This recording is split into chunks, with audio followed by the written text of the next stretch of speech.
vent souffle sur les plaines de la Bretagne armoricaine. Je jette un dernier regard sur ma femme, mon fils et mon domaine. Hakim, le fils du forgeron, est venu me chercher. Les druides ont décidé de mener le combat dans la vallée, là où tous nos ancêtres, de géants guerriers celtes, après de grandes batailles se sont imposés en maîtres. C'est l'heure maintenant de défendre notre terre contre une armée de cimériens prête à croiser le fer. Toute la tribu s'est réunie autour de grands menhirs pour invoquer les dieux afin qu'elle puisse nous bénir. Après cette prière avec mes frères sans faire état de zèle, les chefs nous ont donné à tous des gorgées d'hydromel. Pour le courage, pour pas qu'il y ait de faille, pour rester grand et fier quand nous serons dans la bataille. Car c'est la première fois pour moi que je pars au combat, et j'espère être digne de la tribu de Dana.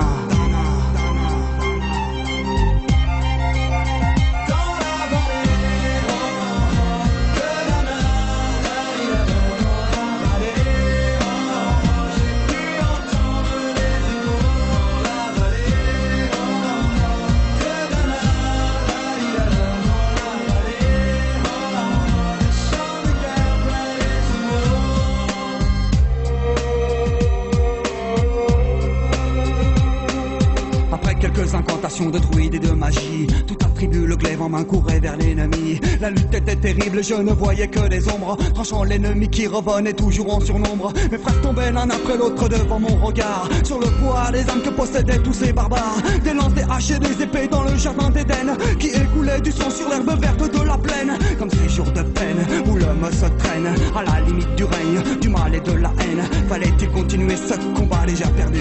Mais telle était la fierté de toute la tribu. La lutte a continué comme ça jusqu'au soleil couchant.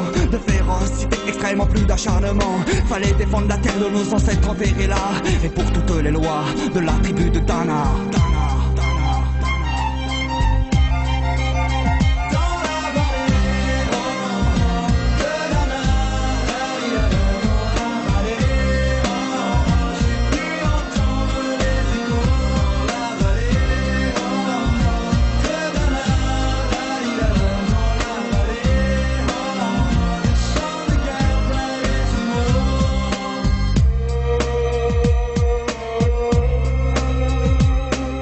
Au bout de la vallée, on entendait le son d'une corne, d'un chef ennemi qui rappelait toute sa horde. Avait-il compris qu'on lutterait même en enfer, et car la tribu de Dana appartenait cette terre? Les guerriers repartaient, je ne comprenais pas tout le chemin qu'ils avaient fait pour en arriver là. Quand mon regard se posa tout autour de moi, j'étais le seul debout de la tribu, voilà pourquoi